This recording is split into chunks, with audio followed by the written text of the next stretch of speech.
Good evening, everybody, and welcome to Creatrix YouTube channel, my dear friends. We are back with another episode of Electrical Machine Express और हम लेके आ गए हैं आपके लिए voltage regulation का टॉपिक, जो कि है हमारा अगला स्टेशन हमारी एक्सप्रेस का।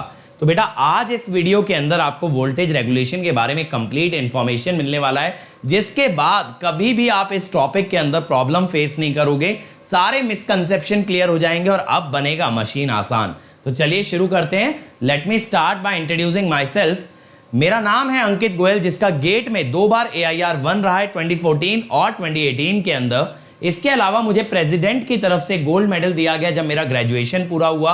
आज तक मैं 2 लाख से भी ज्यादा बच्चों को ट्रेन कर चुका हूं फॉर गेट एंड ESE, और अभी मैं अनअकैडमी में वर्क कर रहा हूं as a director for GATE department. हम मेरे बारे में ये सारी बातें बहुत से बच्चे जानते हैं, लेकिन मैटर क्या करता है? मैटर ये करता है जो काम हमारी टीम कर रही है, दैट इज रेवोल्यूशनरी, जिसने बहुत से बच्चों की जिंदगियों को बदल दिया है, जिंदगियों को इंपैक्ट किया है और उन्हें सपने देखने का हक दिया है, ताकत दी है। और इसी के लिए आपके लिए एक के बाद एक इनिशिएटिव्स आते जाते हैं, ना सिर्फ YouTube पे बल्कि अनअकैडमी ऐप पे भी। तो बेटा अनअकैडमी ऐप आप सभी लोग इंस्टॉल कर लें और उसके बाद हमारे सभी फ्री इनिशिएटिव्स को एंजॉय करें simply by unlocking them using the code Ankit ESE। Ankit ESE से अनलॉक करके उनको एंजॉय कीजिए। चलिए तो शुरू करते हैं यार आज का topic, that is voltage regulation.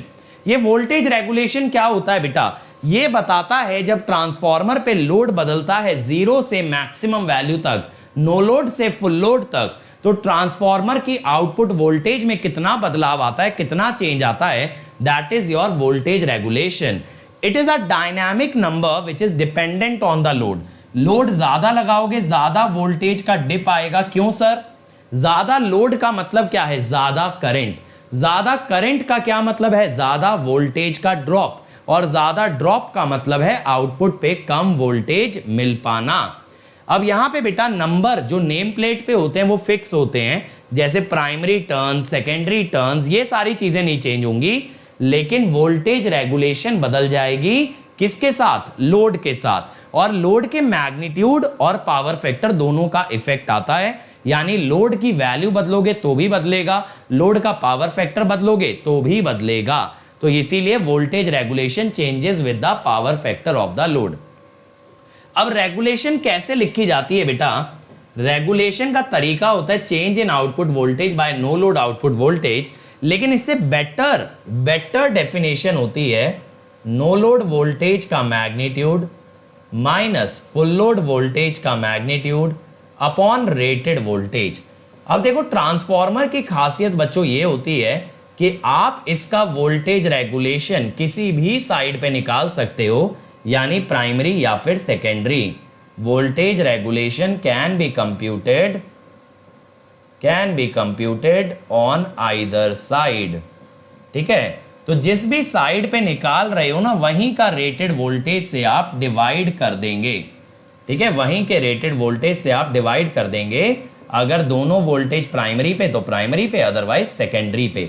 वैसे प्रेफर हमेशा ये करना है कि सेकेंडरी पे किया जाए, क्योंकि वोल्टेज रेगुलेशन बात करती है आउटपुट वोल्टेज की, और आउटपुट वोल्टेज कहां मिलेगा? सेकेंडरी पे। लेकिन ये तो ट्रांसफार्मर की एक खासियत है कि सेकेंडरी के पैरामीटर प्राइमरी पे रेफर हो जाते हैं, इसीलिए रिजल्ट सेम आता है। वरना बाकी की मशीन जैसे जनरेटर हो गया, तो जनरेटर का जब वोल्टेज रेगुलेशन निकालोगे तो उसके टर्मिनल्स पे निकालोगे, उसके आउटपुट पे निकालोगे।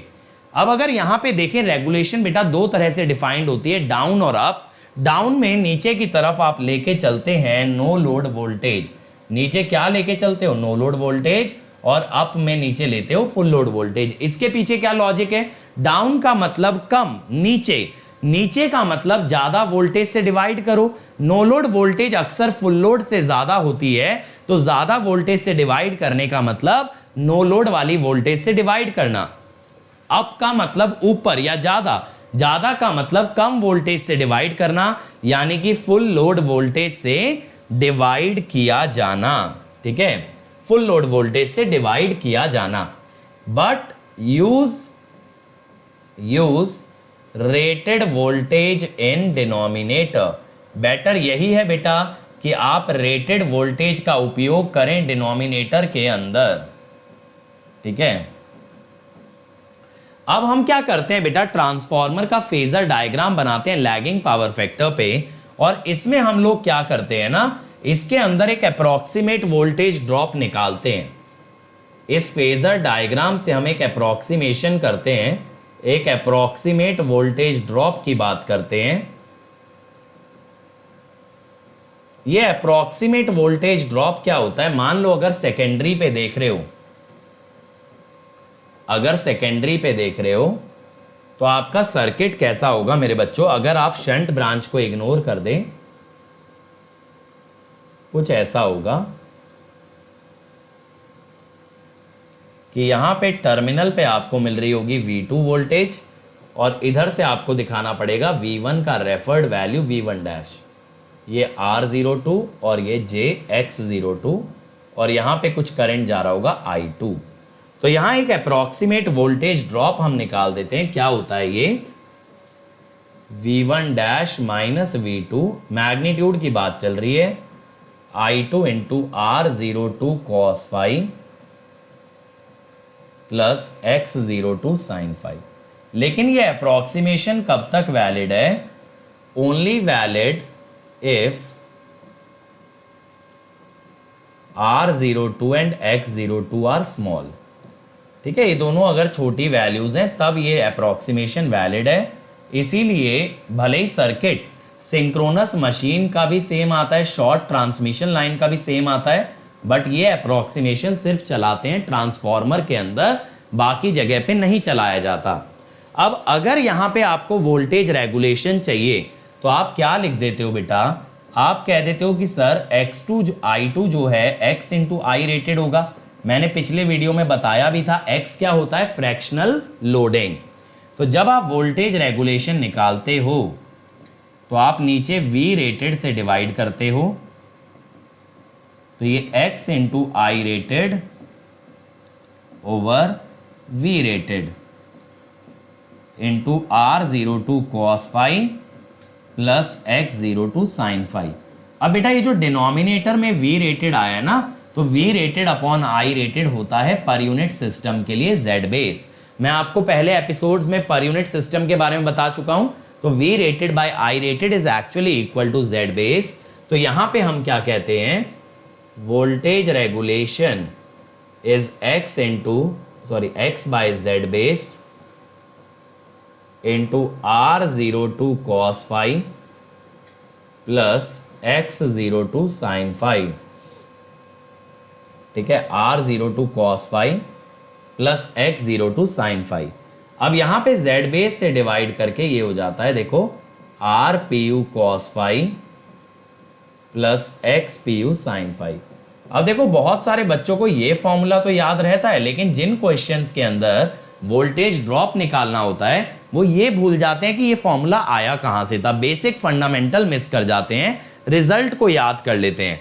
रिजल्ट याद करना अच्छी बात है मेरे बच्चों, लेकिन आप लोग बेसिक को ना भूलें। कई जगह ऐसा हो सकता है कि आपसे वो पूछ ले कि मुझे टर्मिनल वोल्टेज बताओ, तो आप डायरेक्टली निकाल सकते हो using the approximate voltage drop. हर जगह जरूरी नहीं कि वोल्टेज रेगुलेशन ही निकलवाए। अब देखो क्या होता है, इसके अंदर हम करते हैं कि फॉर लीडिंग पावर फैक्टर आप फाई को नेगेटिव डाल देते हो, लैगिंग के लिए अगर पॉजिटिव तो लीडिंग के लिए नेगेटिव, जिसकी वजह से साइन फाई हो जाता है नेगेटिव। कॉस फाई तो नेगेटिव पे भी सेम रहेगा, तो इसीलिए हम वोल्टेज रेगुलेशन को लिख देते हैं RPU cos phi प्लस और minus XPU sin phi। Sir ये प्लस और माइनस दोनों साइन क्यों लगाए बेटा, प्लस का मतलब है यहाँ पे लैगिंग पावर फैक्टर और माइनस का मतलब है लीडिंग पावर फैक्टर। माइनस का मतलब है लीडिंग पावर फैक्टर। ठीक है, तो यहां पे ये आपका वोल्टेज रेगुलेशन आ जाएगा। ठीक है भाई, अब यहां पे अगर आप बेटा इंपीडेंस ट्रायंगल ड्रॉ कर लें, इंपीडेंस का एंगल अगर थीटा है, ये है RPU, XPU और ZPU, तो आप RPU को लिख सकते हो मेरे बच्चों ZPU cos थीटा, ठीक है, और XPU को लिख सकते हो ZPU sin थीटा। ठीक है भाई, अगर इसको पुट कर दिया जाए इधर तो वोल्टेज रेगुलेशन बन जाएगा x into Z P U, ये cos theta cos five plus minus sine theta sine five बनेगा cos theta minus plus five. ये फॉर्मूला भी वोल्टेज रेगुलेशन के लिए काफ़ी पॉपुलर है। यहाँ पे माइनस होता है लैगिंग के लिए, क्योंकि भैया अगर कॉस थीटा कॉस फाइव और साइन थीटा साइन फाइव के बीच में प्लस साइन है तो वो कॉस थीटा माइनस फाइव है, और प्लस होता है आप लोगों का लीडिंग पावर फैक्टर के लिए। ठीक है, तो ये फॉर्मूला भी वोल्टेज रेगुलेशन के अंदर अक्सर यूज किया जाता है। तो ये सारी इंफॉर्मेशन है जो कि आपको पता होनी चाहिए, और आपको ये पता होना चाहिए कि for lagging and UPF, for lagging power factor and UPF, ज्यादातर voltage regulation is always greater than zero. For leading में हमेशा तो नेगेटिव नहीं आती, बट मोस्टली, इसलिए मैं ऑलवेज नहीं बोलूंगा, mostly voltage regulation is negative. ठीक है, थोड़ा रीजन होता है जहां पॉजिटिव आ सकती है, जीरो आ सकती है, बट ज्यादातर नेगेटिव होती है। अब इसके अंदर बेटा एक कंडीशन होती है कि अगर आपको मैक्सिमम वोल्टेज रेगुलेशन चाहिए तो आपका ना थीटा बराबर फाई होना चाहिए, और ये होना चाहिए लैगिंग पावर फैक्टर पे, जिससे कि कॉस थीटा माइनस फाई हो जाए 1। थीटा माइनस फाई, तो माइनस तो आपका लैगिंग पे यूज हो रहा था ना, कॉस थीटा माइनस फाई हो जाए 1, जिससे कि मैक्सिमम वोल्टेज रेगुलेशन हो जाएगी x into Z P you. दूसरा होता है zero voltage regulation. Zero voltage regulation होती है लीडिंग पावर फैक्टर पे, और लीडिंग पावर फैक्टर पे कब होगी? जब आपका cos theta plus phi zero हो जाए। आपको पता है लीडिंग पे बीच में फाई प्लस आता है, यानी थीटा प्लस फाई इज 90, या फिर फाई कह दो 90 माइनस थीटा, तब आपका जीरो वोल्टेज रेगुलेशन देखने मिलता है। ठीक है, तो बेटा ये हुई आज का ज्ञान। अगर आपको मुझसे मशीन डिटेल में पढ़ना है तो जल्दी से प्लस पे आ जाओ। वैसे भी आज रात से प्राइजेस बढ़ने वाले हैं। अभी प्लस पे ताबड़तोड़ तरीके से मशीन पढ़ाया जा रहा है, 4 घंटे डेली। हम लोग 7 दिन के अंदर 300 से ज़्यादा सवाल लगा चुके हैं। अगर आप भी इस लेवल पे मशीन पढ़ना चाहते हो जहां हर क्वेश्चन देखते से समझ आ जाए कैसे बनेगा, तो जल्दी से प्लस ज्वाइन कीजिए। आज रात 12 बजे से प्राइजेस बढ़ जाएंगे, आपके पास सिर्फ कुछ आवर्स बचे हैं, तो जल्दी से आ जाओ। कोड आप लगा दीजिएगा अंकित ESE, जिससे इमीडिएटली आपको मिलेगा 10% डिस्काउंट, और आप जुड़ जाओगे मेरी पर्सनल गाइडेंस में। अब ये मेरा अनअकैडमी प्रोफाइल है, इसे फॉलो कर लेना, यहाँ मैसेज कर सकते हो। और ये है मेरा टेलीग्राम चैनल, सो दैट आपको मिल जाए डेली नोटिफिकेशन, नोट्स, और इसके अलावा नोटिफिकेशन और नोट्स के अलावा डेली क्वेश्चन एंड आंसर।